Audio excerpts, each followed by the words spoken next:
back to another video. So today's video is actually being done by request. So there's been a lot of people, well, more like one person, but there's been some pretty good views and some pretty good reviews on my iPhone 3GS video where I lived with it for 1 week.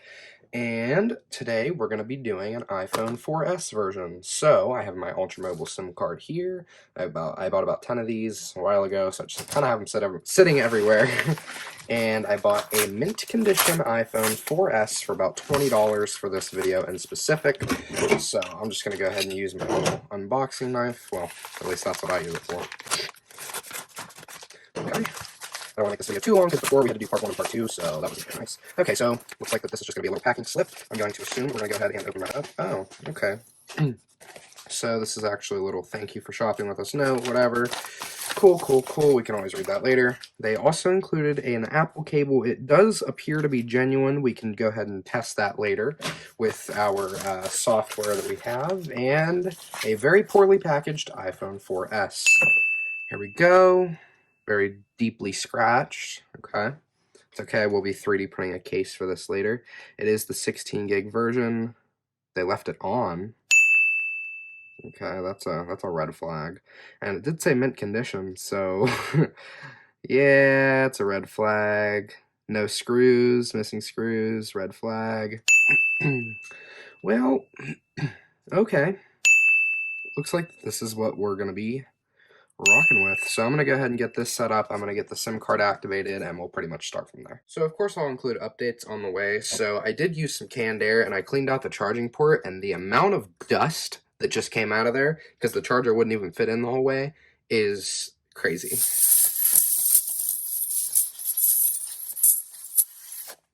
So obviously I got most out now, but wow, that was just shocking. I'll definitely be sure to leave some feedback on this mint condition iPhone. We are running into problem 1. This iPhone is managed by your organization. That's problem 1. So that's not good. That's really not good. So I'm gonna go ahead and probably use my software to remove that. Yeah, the charger doesn't even fit in the whole way, so it fits a little better now, but yeah, I don't like that. Okay everyone, good news. So it is now the next day and I found a provider that will work. Red Pocket is always coming in clutch. I really need to clean that earpiece. That is nasty. Anyway, Red Pocket's always coming in clutch with their 3G, so that's actually 3G, but the iPhone 4S labels it as 4G if it's a HSPA Plus network, which is basically the faster version of 3G, but, you know, anyway, we're rocking with that one bar. Anyways, so Freedom Pop, which is, you know, the Red Pocket APN, or not APN, but NVMO pretty much, but I got hooked up with a plan, unlimited minutes, unlimited texts, and 4,096 megabytes of internet access, which is 4 gigabytes, so I don't think I'll go over that within the week. I'll probably end up having, like, a whole bunch left over, but at least I don't have to stress about it, you know what I mean? But anyways, so I will be using this for the next week. And I don't know, this is going to be interesting. So we're going to go ahead and get another device and start that timer, and we'll get started. Okay, start. So 168 hours is 1 week, so whenever it hits 168 hours, then that means the challenge is over. Just to verify that we do have a connection here, let's pull up Bing, because, you know, Bing's a great search engine. And let me... Bing. Bang. Alright, so now all that's left to do is get hooked up with our Apple ID, for example, in Messages. Oh my god, this is so slow on iOS 9. But anyway, so yeah, new message. I'm signed in with my iCloud for App Store, but that's about it. So I did download TikTok and Snapchat. Unfortunately, Snapchat has stopped supporting iOS 9 a few months ago. So, well, they didn't support it a few months ago, but it quit working completely a few months ago, which is kind of sad because I loved using it on my other 4S. But at least TikTok works, so pretty much TikTok is, you know, my kind of go-to app during the day. So it works. Anyways, so I'm going to do daily updates. Well, not daily updates, but like updates in the middle of my day, talk about the pros and cons of doing this. And yeah, this is going to be interesting walking into school. Okay. Yeah.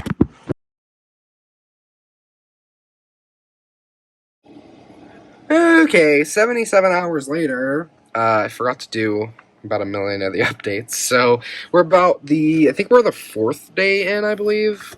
But, so I've been using the 4S. Now I have switched back to my 12, like, somewhat for TikTok and texting, but I've been trying to keep it minimal. It's mainly because TikTok is really hard to use on here. So it's, I apologize for the mess in the background, but it's really hard to use.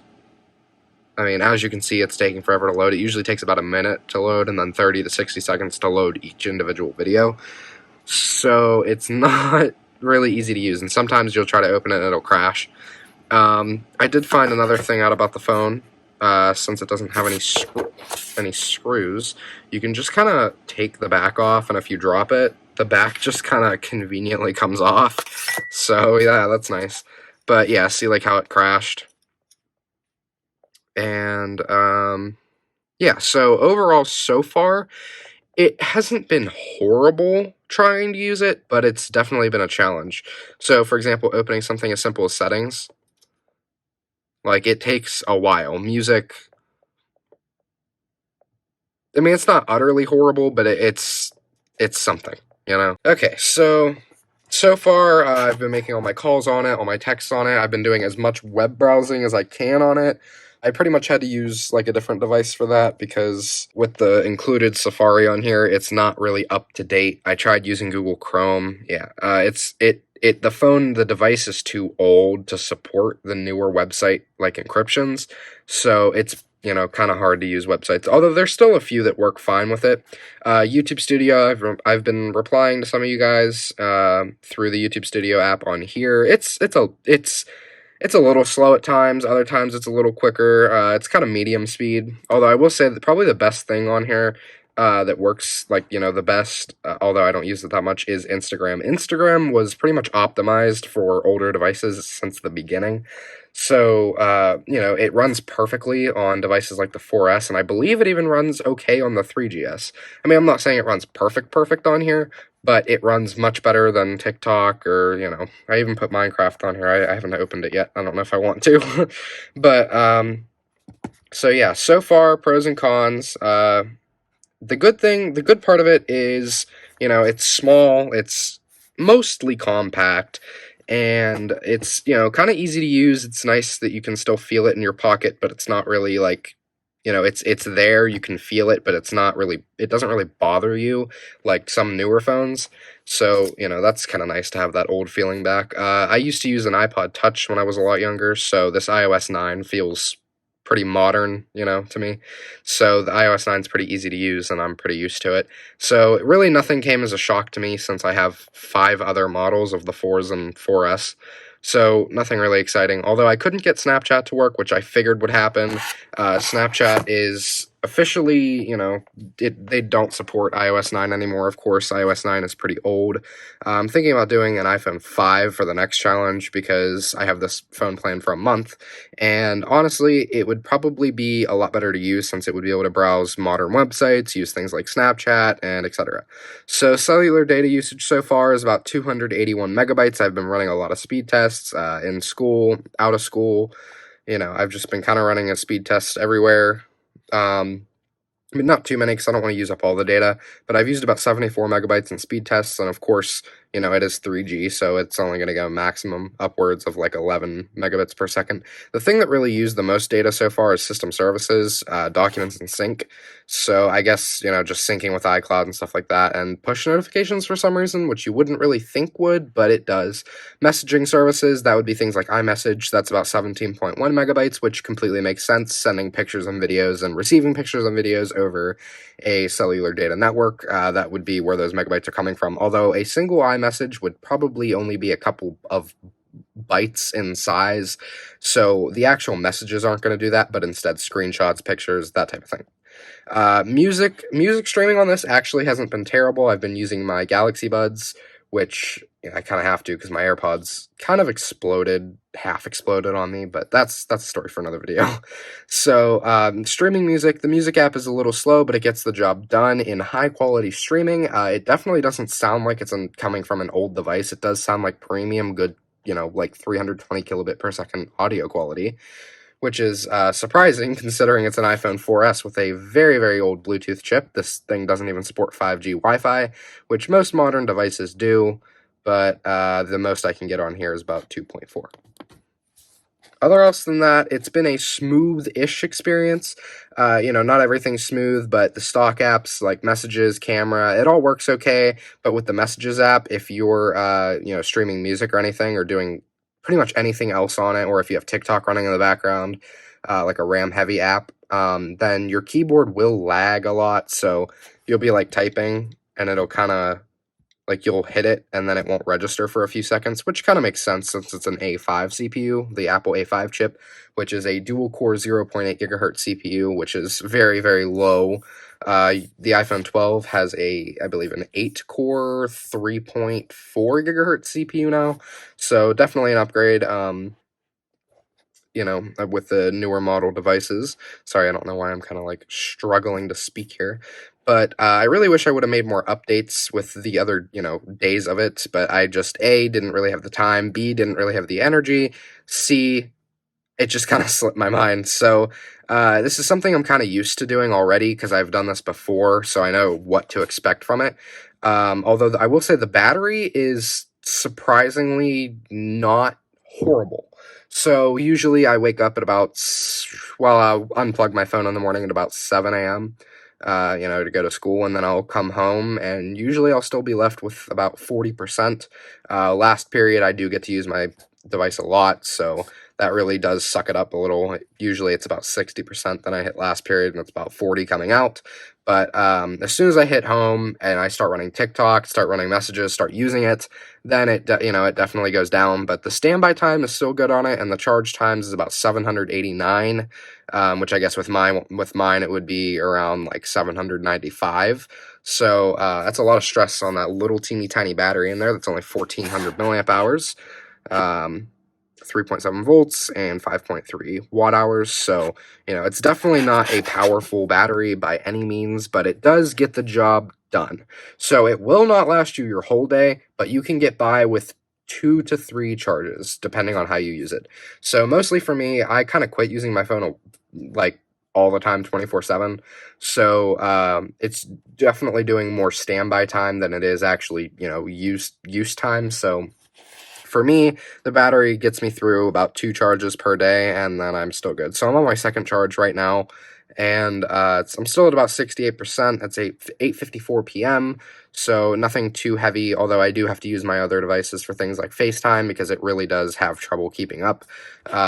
Most times, like, the FaceTime call will fail, but for cellular voice calls, cellular text messages, I'm basically using this for everything. So and then of course I can't watch Netflix on here, so I gotta use my iPad for that.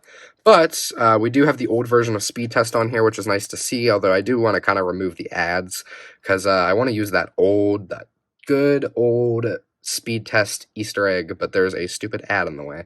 But it's definitely nice to see some of the older apps running. You can't get these on a daily basis anymore.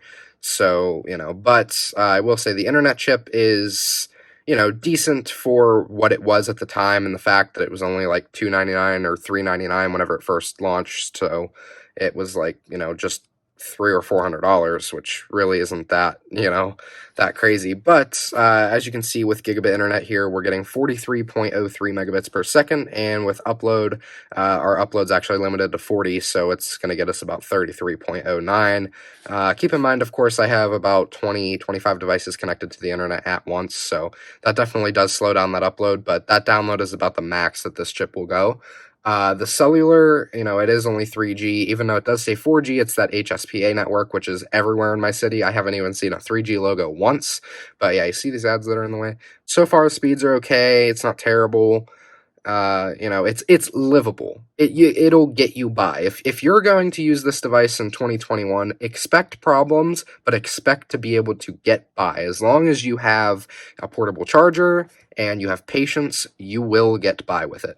I've been living with it for about 4 days now, like I said, so it's definitely not going to be the smoothest experience, although I only paid $20 for this device, so you got to consider it's not a expensive device by any means, and it is pretty old, but as long as you have the patience for it, you'll be able to live with it.